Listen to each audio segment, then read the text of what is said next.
There have been headlines around the internet that apparently are saying that Prince Harry's court transcripts, when it comes to his fight for his visa records, are showing that he actually has a criminal record. I have DC lawyer John Witherspoon with me, who's going to break it down and clear this mess up for us.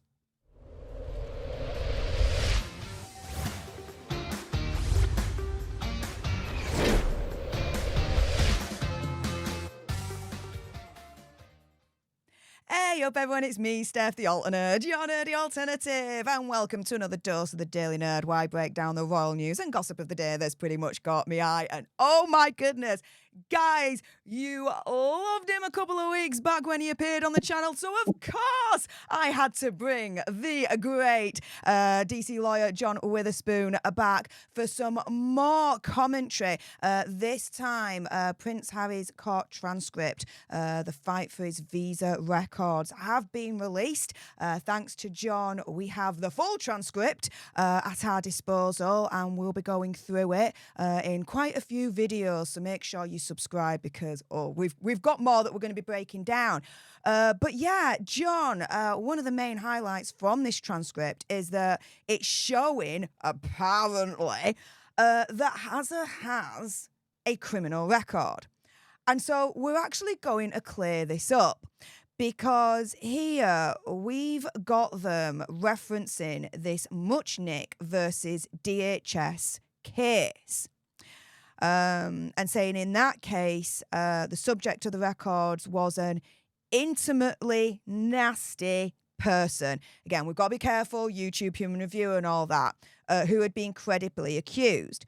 He got off in the Irish courts on a technicality, so there was a much higher public interest in his immigration records, and so that's why, people wanted to know, hang on a minute, why was he let in? What, blah, blah, blah. The court says, why isn't this case pretty similar to this one? I mean, no conviction there. As you said, it was tossed on the statute of limitation grounds or whatever it was. He goes through the waiver process, I guess, because of that claim. The public interest in knowing how it was that he was admitted outweighs his interest in not having his heretofore private immigration materials not disclosed. And so, yeah, it kind of goes into this argument of, well, if someone has, let's say, a criminal record and they are let into America, then the public interest as to how this person still got in outweighs their privacy in that respect. And with this transcript going around and this particular bit being quoted all over the internet, everyone was on fire. Everyone was like, oh my goodness, the court has just confirmed that Prince Hazza has a criminal record. John. Yeah. Reading it in full just now, I don't think so. Do you? No, absolutely not. And Steph, thank you for having me back. I appreciate the opportunity. And let me just give a little bit of background just so that people understand, because I think it'll be useful for the audience to get a sense of exactly what happened here. And I'll go into even some of the court technicalities. And I was, as you may recall, I was in the courtroom back in February when these conversations that are recorded in the transcript, when all of that took place. The rule in United States federal courts is that up until 90 days after the hearing takes place, you can obtain a copy of the transcript, but it is extremely expensive. And for that reason, not a lot of people went out and got the full transcript. As of this morning, the full transcript was released in a much less expensive format, and that's why it was available for us to have it for this conversation today. But the people who had that previous transcript, and there were some other YouTubers, they had posted some videos going through the transcript, and then a Twitter user got a screenshot of some of the pages. And when those screenshots were released, there were only a couple of paragraphs that were shown, and they were the paragraphs that Steph, you were just referring to a moment ago.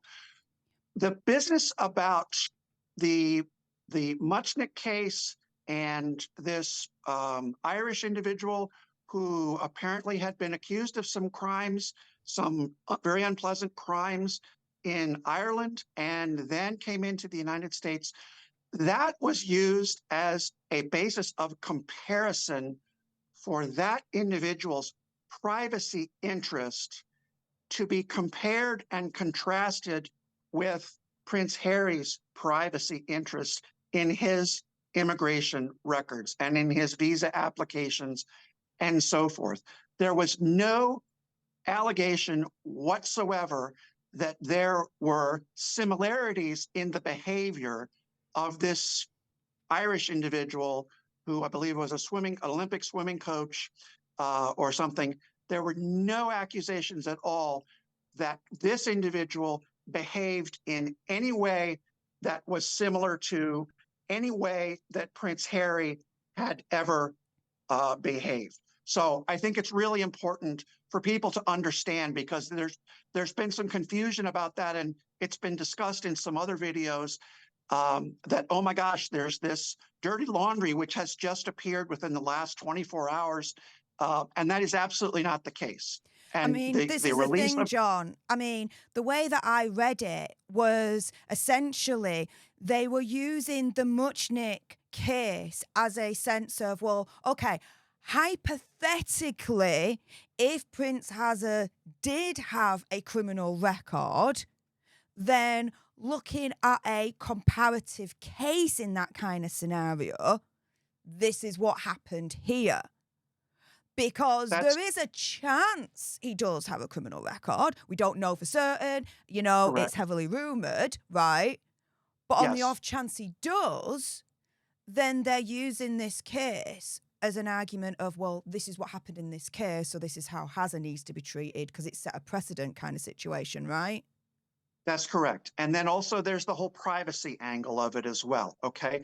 Even in the case of this other individual, this Irish individual who came into the United States, and somebody, the guy's name, as we've said, is Muchnick, who I believe was a reporter, said, hey, how is this guy in the United States? He's been accused of doing all this stuff in Ireland, and yet he was allowed into the United States. And then there was a whole conversation about, okay, well, there's a privacy aspect to this. And maybe he did, maybe he didn't. We're just not going to get into that. The question was, all right, if this Irish gentleman has come into the United States, he, even in light of the things that he was accused of, he deserved some degree of privacy. And that was the argument that was then applied to Prince Harry as well, that there's a privacy issue here that needs to be respected. Yeah, so sorry, guys, to be the bearer of, so to speak, bad news here. But yeah, we have to be honest here. Reading the full court transcript, no, it does not show, it does not confirm that Hazard actually has a criminal record.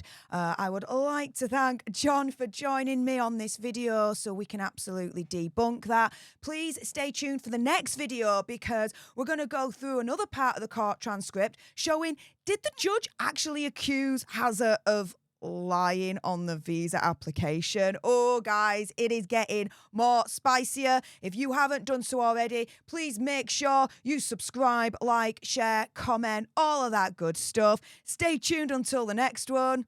Until then, laters. Bye.